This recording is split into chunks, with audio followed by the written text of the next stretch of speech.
बच्चों, कनेक्टेड में आपका स्वागत है।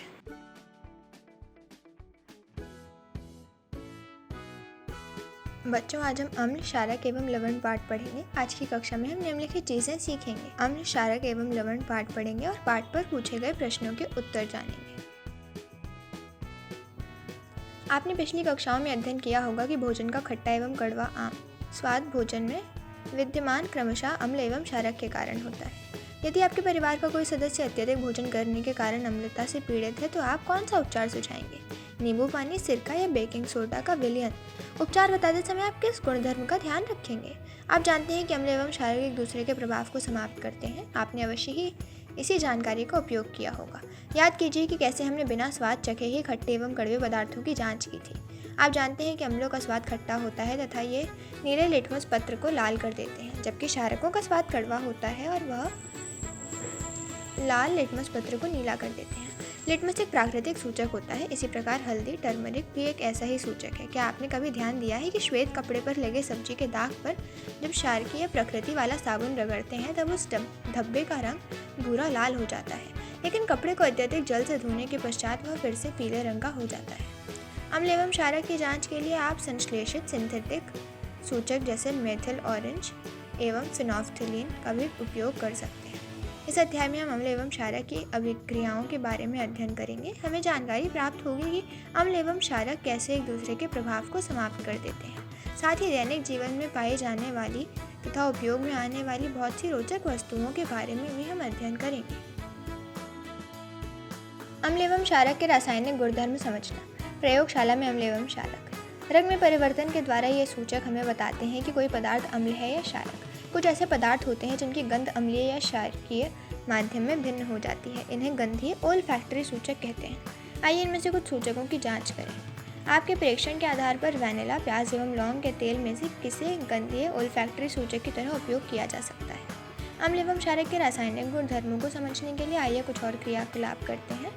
अम्ल एवं क्षारक धातु के साथ कैसे अभिक्रिया करते हैं? ध्यान दीजिए कि ऊपर दी गई अभिक्रियाओं में धातु अम्लों से हाइड्रोजन परमाणुओं का हाइड्रोजन गैस के रूप में विस्थापन करती है और एक यौगिक बनाता है जिसे लवण कहते हैं। अम्ल के साथ धातु की अभिक्रिया का इस प्रकार व्यक्त किया जा सकता है: अम्ल प्लस धातु इक्वल टू लवण प्लस हाइड्रोजन गैस। आपने जिस अभिक्रियाओं का परीक्षण किया है, क्या आप उनका समीकरण लिख सकते हैं? इस अभिक्रिया को निम्न प्रकार से लिखा जा सकता है। आप देखेंगे कि अभिक्रिया में पुनः हाइड्रोजन बनता है, किंतु ऐसी अभिक्रियाएं सभी धातुओं के साथ संभव नहीं है। धातु कार्बोनेट तथा धातु हाइड्रोजन कार्बोनेट अम्ल के साथ कैसे अभिक्रिया करते हैं? चूना पत्थर, लाइमस्टोन, खड़िया, चौक एवं संगमरमर, मार्बल, कैल्शियम कार्बोनेट के विविध रूप हैं। सभी धातु कार्बोनेट एवं हाइड्रोजन कार्बोनेट अम्ल के साथ अभिक्रिया करके संगत लवण, कार्बन डाइऑक्साइड एवं जल बनाते हैं। इस अभिक्रिया को इस प्रकार से व्यक्त कर सकते हैं। अम्ल एवं क्षारक परस्पर कैसे अभिक्रिया करते हैं? उपरोक्त क्रियाकलाप में हमने परीक्षण किया कि अम्ल द्वारा क्षारक का प्रेक्षित प्रभाव तथा क्षारक द्वारा अम्ल का प्रभाव समाप्त हो जाता है। अभिक्रिया को इस प्रकार लिख सकते हैं: NaOH plus HCl gives NaCl plus H2O। अम्ल एवं क्षारक की अभिक्रिया के परिणाम स्वरूप लवण तथा जल प्राप्त होता है तथा इसे उदासीनीकरण अभिक्रिया कहते हैं। सामान्यतः उदासीनीकरण अभिक्रिया को इस प्रकार देख सकते हैं: क्षारक प्लस अम्ल गिव्स लवण प्लस जल। अम्लों के साथ धात्विक ऑक्साइडों की अभिक्रियाएं। आप देखेंगे कि विलयन का रंग नील हरित हो जाएगा एवं कॉपर ऑक्साइड घुल जाता है। विलयन का नील हरित रंग अभिक्रिया में कॉपर 2 क्लोराइड के बनने के कारण होता है। धातु ऑक्साइड एवं अम्ल के बीच होने वाली सामान्य अभिक्रिया को इस प्रकार लिख सकते हैं: धातु ऑक्साइड प्लस अम्ल गिव्स लवण प्लस जल। अब उपरोक्त अभिक्रिया के लिए समीकरण लिखकर उसे संतुलित कीजिए। क्षारक एवं अम्ल की अभिक्रिया के समान ही धात्विक ऑक्साइड अम्ल के साथ अभिक्रिया करके लवण एवं जल प्रदान करते हैं, अतः धात्विक ऑक्साइड को क्षारकीय ऑक्साइड भी कहते हैं। क्षारक के साथ धात्विक ऑक्साइड की अभिक्रियाएं। क्रियाकलाप 2.5 में आपने कार्बन डाइऑक्साइड एवं कैल्शियम हाइड्रोक्साइड चूने का पानी के बीच हुई अभिक्रिया देखी। कैल्शियम हाइड्रोक्साइड जो एक क्षारक है, कार्बन डाइऑक्साइड के साथ अभिक्रिया करके लवण एवं जल का निर्माण करता है। चूँकि ये क्षारक एवं अम्ल के बीच होने वाली अभिक्रिया के समान है, अतः हम ये निष्कर्ष निकाल सकते हैं कि अधात्विक ऑक्साइड अम्लीय प्रकृति के होते हैं।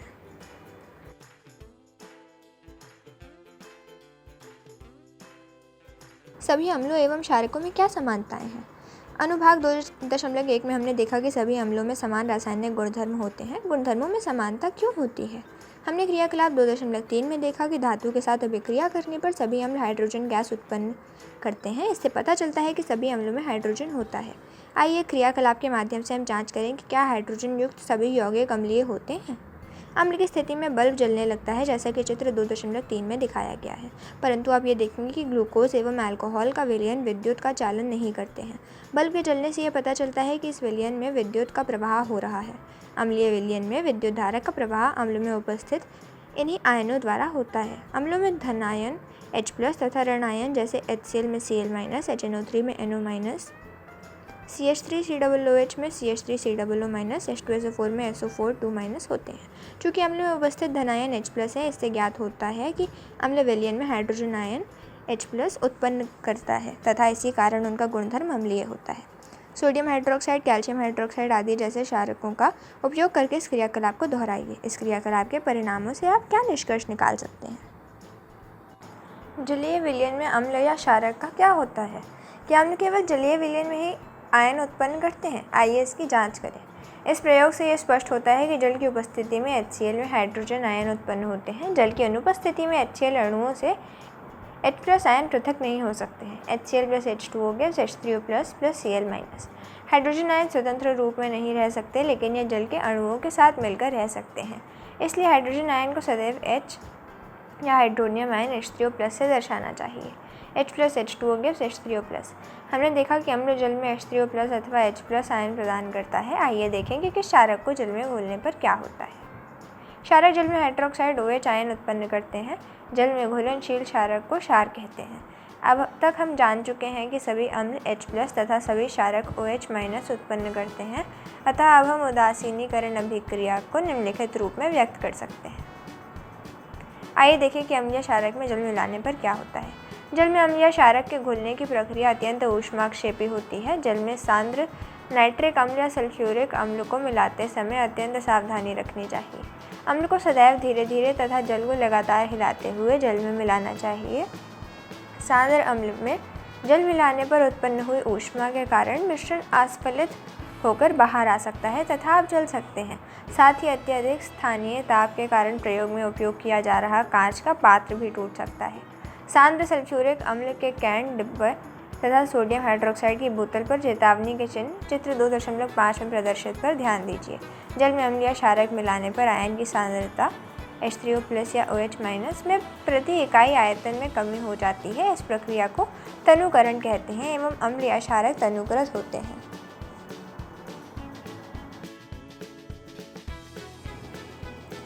अम्ल एवं क्षारक के विलयन कितने प्रबल होते हैं? हम जानते हैं कि अम्ल क्षारक के सूचकों का उपयोग करके अम्ल एवं क्षारक में अंतर प्रदर्शित किया जा सकता है। पिछले अध्याय में हमने H+ अथवा OH- आयनों के विलयनों की सांद्रता कम होना तथा तनुकरण के बारे में पढ़ा था। क्या हम किसी विलयन में उपस्थित आयनों की संख्या जान सकते हैं? क्या हम ज्ञात कर सकते हैं कि विलयन में अम्ल अथवा क्षारक कितना प्रबल है? इसको जानने के लिए हम सार्वत्रिक सूचक, जो अनेक सूचकों का मिश्रण होता है, का उपयोग करके ज्ञात कर सकते हैं। सार्वत्रिक सूचक किसी विलयन में हाइड्रोजन आयन की विभिन्न सांद्रता को विभिन्न रंगों में प्रदर्शित करते हैं। किसी विलयन में उपस्थित हाइड्रोजन आयन की सांद्रता ज्ञात करने के लिए एक स्केल विकसित किया गया, जिसे pH स्केल कहते हैं। इस pH में P सूचक है पुसांस पोटेंस, जो एक जर्मन शब्द है, का अर्थ होता है शक्ति। इस pH स्केल से सामान्यतः 0 अधिक अम्लता से 14 अधिक क्षारीय तक pH को ज्ञात कर सकते हैं। साधारण भाषा pH को एक ऐसी संख्या के रूप में देखना चाहिए जो किसी विलयन की अम्लता अथवा क्षारकीयता को दर्शाते हैं। हाइड्रोनियम आयन की सांद्रता जितनी अधिक होगी, उसका pH उतना ही कम होगा। किसी भी उदासीन विलयन के pH का मान 7 होगा। यदि pH स्केल में किसी विलयन का मान 7 से कम है तो ये अम्लीय विलयन होगा, एवं यदि pH मान 7 से 14 तक बढ़ता है तो वह विलयन में OH- की सांद्रता में वृद्धि को दर्शाता है, अर्थात यहाँ क्षार की शक्ति बढ़ रही है। चित्र 2.6। सामान्यतः pH सार्वत्रिक सूचक अंतर्भारित पेपर द्वारा ज्ञात किया जाता है। अम्ल तथा क्षारक की शक्ति विलयन जल में क्रमशः H+ आयन तथा OH- आयन की संख्या पर निर्भर करती है। यदि हम समान सांद्रता के हाइड्रोक्लोरिक अम्ल तथा एसिटिक अम्ल जैसे एक मोलर विलयन लेते हैं तो वह विभिन्न मात्रा में हाइड्रोजन आयन उत्पन्न करेंगे। अधिक संख्या में H+ आयन उत्पन्न करने वाले अम्ल प्रबल अम्ल कहलाते हैं, जबकि कम H+ आयन उत्पन्न करने वाले अम्ल दुर्बल अम्ल कहलाएंगे। क्या आप अब ये बता सकते हैं कि दुर्बल एवं प्रबल क्षारक क्या होते हैं? दैनिक जीवन में pH का महत्व। क्या पौधे एवं पशु pH के प्रति संवेदनशील होते हैं? हमारा शरीर 7.0 से 7.8 pH परास के बीच कार्य करता है। जीवित प्राणी केवल संकीर्ण pH परास परिसर में ही जीवित रह सकते हैं। वर्षा के जल की pH मान जब 5.6 से कम हो जाती है तो वह अम्लीय वर्षा कहलाती है। अम्लीय वर्षा का जल जब नदी में प्रवाहित होता है तो नदी के जल के pH का मान कम हो जाता है। ऐसी नदी में जलीय जीवधारियों की उत्तरजीविता कठिन हो जाती है। आपके बागीचे की मिट्टी का pH क्या है? अच्छी उपज के लिए पौधों को एक विशिष्ट pH परास की आवश्यकता होती है। किसी पौधे के स्वस्थ विकास के लिए आवश्यक pH को ज्ञात करने के लिए विभिन्न स्थानों से मिट्टी एकत्र कीजिए एवं क्रियाकलाप 2.12 के अनुसार उनके pH की जांच कीजिए। इस बात पर भी ध्यान दीजिए कि जहाँ से मिट्टी ले रहे हैं वहाँ कौन से पौधे उपज रहे हैं। हमारे पाचन तंत्र का pH। यह अत्यंत रोचक है कि हमारा उदर हाइड्रोक्लोरिक अम्ल उत्पन्न करता है। ये उदर को हानि पहुंचाए बिना भोजन के पाचन में सहायक होता है। अपच की स्थिति में उदर अत्यधिक मात्रा में अम्ल उत्पन्न करता है, जिसके कारण उदर में दर्द एवं जलन का अनुभव होता है। इस दर्द से मुक्त होने के लिए एंटासिड जैसे क्षारकों का उपयोग किया जाता है। इस अध्याय के आरंभ में ऐसा ही एक उपचार आपने अवश्य सुझाया होगा। यह एंटासिड अम्ल की आधिक्य मात्रा को उदासीन करता है। इसके लिए magnesium hydroxide, milk of magnesia जैसे दुर्बल क्षारक का उपयोग किया जाता है। pH परिवर्तन के कारण दंत क्षय। मुंह के pH का मान 5.5 से कम होने पर दांतों का क्षय प्रारंभ हो जाता है। दांतों का इनेमल दंतवल्क कैल्शियम हाइड्रोक्सीटाइड कैल्शियम फॉस्फेट का क्रिस्टलीय रूप से बना होता है, जो कि शरीर का सबसे कठोर पदार्थ है। ये जल में नहीं घुलता, लेकिन मुंह के pH का मान 5.5 से कम होने पर यह संक्षारित हो जाता है। मुंह में उपस्थित बैक्टीरिया भोजन के पश्चात मुंह में अवशिष्ट शर्करा एवं खाद्य पदार्थों का निम्नीकरण करके अम्ल उत्पन्न करते हैं। भोजन के बाद मुंह साफ करने से इससे बचाव किया जा सकता है। मुंह की सफाई के लिए क्षारकीय दंत मंजन का उपयोग करने से अम्ल की आधिक्य मात्रा को उदासीन किया जा सकता है, जिसके परिणाम स्वरूप दंत क्षय को रोका जा सकता है। पशुओं एवं पौधों द्वारा उत्पन्न रसायनों से आत्मरक्षा। क्या कभी आपको मधुमक्खी ने डंक मारा है? मधुमक्खी का डंक एक अम्ल छोड़ता है, जिसके कारण दर्द एवं जलन का अनुभव होता है। डंक मारे गए अंग में बेकिंग सोडा जैसे दुर्बल क्षारक के उपयोग से आराम मिलता है। नेटल के डंक वाले बाल मेथनोइक अम्ल छोड़ जाते हैं, जिनके कारण जलन वाले दर्द का अनुभव होता है।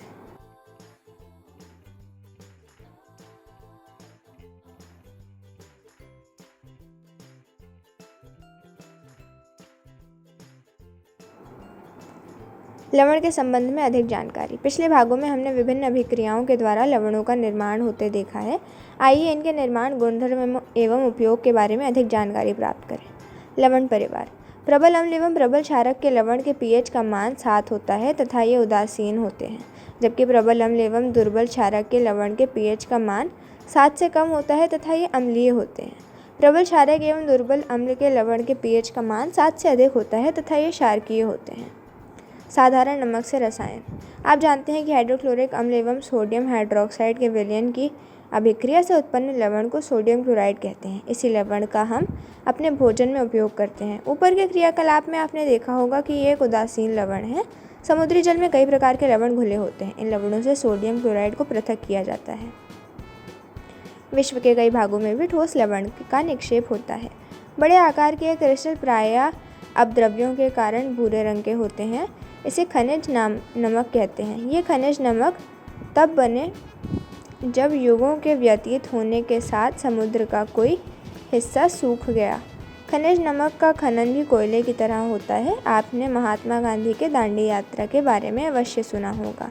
क्या आप जानते हैं कि हमारे स्वतंत्रता संग्राम में नमक एक महत्वपूर्ण प्रतीक था? साधारण नमक, रसायनों का कच्चा पदार्थ। इस प्रकार प्राप्त साधारण नमक हमारे दैनिक उपयोग के कई पदार्थों जैसे sodium hydroxide, baking soda, washing soda, विरंजक चूर्ण आदि के लिए एक महत्वपूर्ण कच्चा पदार्थ है।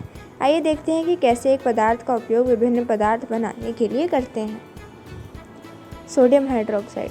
सोडियम क्लोराइड का जलीय विलयन लवण जल से विद्युत प्रवाहित करने पर यह वियोजित होकर सोडियम हाइड्रोक्साइड उत्पन्न करता है। इस प्रक्रिया को क्लोर क्षार प्रक्रिया कहते हैं, क्योंकि इससे निर्मित उत्पाद क्लोरीन, फ्लोर एवं सोडियम हाइड्रोक्साइड क्षार होते हैं। क्लोरीन गैस एनोड पर मुक्त होती है एवं हाइड्रोजन गैस कैथोड पर।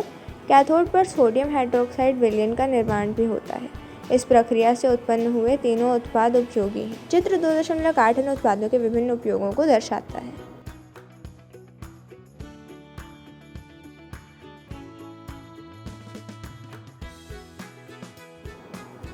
विरंजक चूर्ण। आप जानते हैं कि जलीय सोडियम क्लोराइड लवण जल के विद्युत अपघटन से क्लोरीन का निर्माण होता है। इस क्लोरीन गैस का उपयोग विरंजक चूर्ण के उत्पादन के लिए किया जाता है। शुष्क बुझा हुआ चूना CaOH पर क्लोरीन की क्रिया से विरंजक चूर्ण का निर्माण होता है। विरंजक चूर्ण को CaOCl2 से दर्शाया जाता है, यद्यपि वास्तविक संगठन काफ़ी जटिल होता है। विरंजक चूर्ण का उपयोग वस्त्र उद्योग में सूती एवं लिनन के विरंजन के लिए, कागज़ की फैक्ट्री में लकड़ी के मज्जा एवं लॉन्ड्री में साफ कपड़ों के विरंजन के लिए, कई रासायनिक उद्योगों में एक उपचायक के रूप में एवं पीने वाले जल को जीवाणुओं से मुक्त करने के लिए। Baking soda. बेकिंग सोडे का उपयोग आमतौर पर रसोई घर में स्वादिष्ट खस्ता, पकौड़े आदि बनाने के लिए किया जाता है। कभी कभी इसका उपयोग खाने को शीघ्रता से पकाने के लिए भी किया जाता है। इस यौगिक का रासायनिक नाम सोडियम हाइड्रोजन कार्बोनेट है। इसको बनाने में सोडियम क्लोराइड का उपयोग एक मूल पदार्थ के रूप में किया जाता है। क्रियाकलाप 2.14 में क्या आपने सोडियम हाइड्रोजन कार्बोनेट के pH के मान की जांच की थी? क्या आप ये संबंध स्थापित कर सकते हैं कि क्यों इसका उपयोग एक अम्ल को उदासीन करने में किया जाता है? ये एक दुर्बल असंक्षारक क्षारीय लवण है। खाना पकाते समय इसे गर्म करने पर निम्न अभिक्रिया होती है। सोडियम हाइड्रोजन कार्बोनेट का उपयोग हमारे घरों में अनेक प्रकार से किया जाता है। बेकिंग सोडा का उपयोग। बेकिंग पाउडर बनाने में जो baking soda, sodium hydrogen carbonate एवं टार्टरिक अम्ल जैसा एक मंद खाद्य अम्ल का मिश्रण है। जब बेकिंग पाउडर को गर्म किया जाता है या जल में मिलाया जाता है तो निम्न अभिक्रिया होती है। इस अभिक्रिया से उत्पन्न कार्बन डाइऑक्साइड के द्वारा पाव, रोटी या केक में खमीर उठाया फूल उभर जा सकता है तथा इससे मुलायम एवं स्पंजी हो जाता है। सोडियम हाइड्रोजन कार्बोनेट भी एंटासिड का एक संघटक है। क्षारीय होने के कारण ये पेट में अम्ल की अधिकता को उदासीन करके राहत पहुंचाता है। इसका उपयोग सोडा अम्ल, अग्निशामक में भी किया जाता है।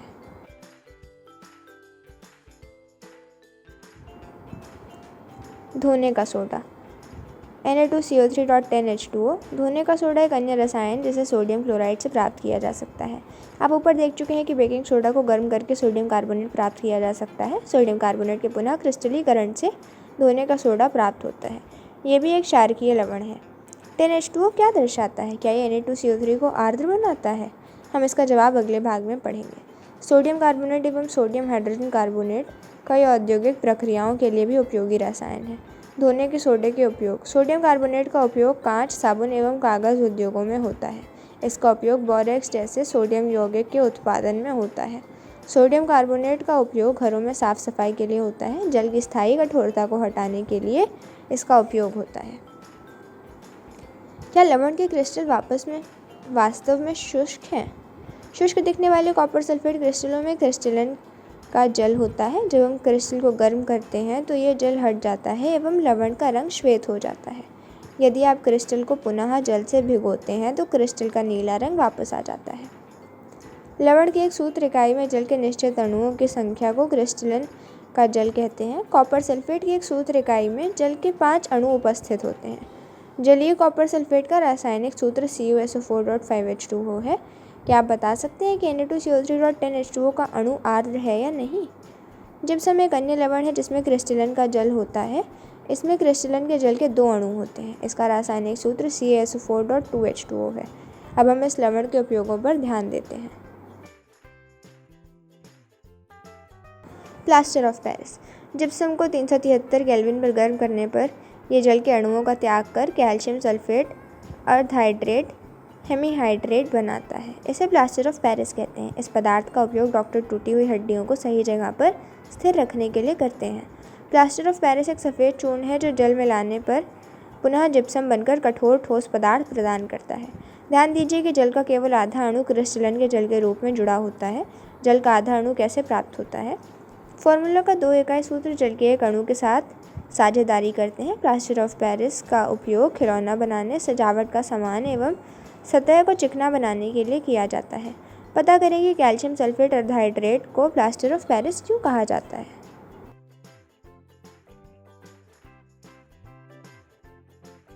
निम्नलिखित प्रश्नों के उत्तर दीजिए।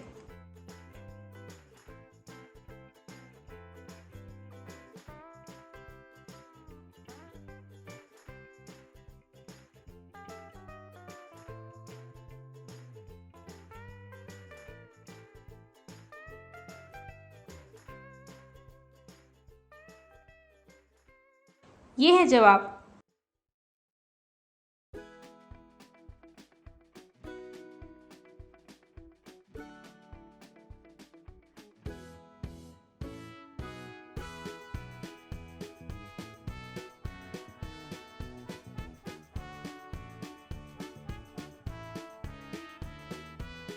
तो बच्चों, ये था आज का पाठ। आशा करती हूँ आप सबको खूब आनंद आया होगा। आज की कक्षा यही समाप्त हुई। अगली कक्षा में मिलते हैं एक नए पाठ के साथ। धन्यवाद।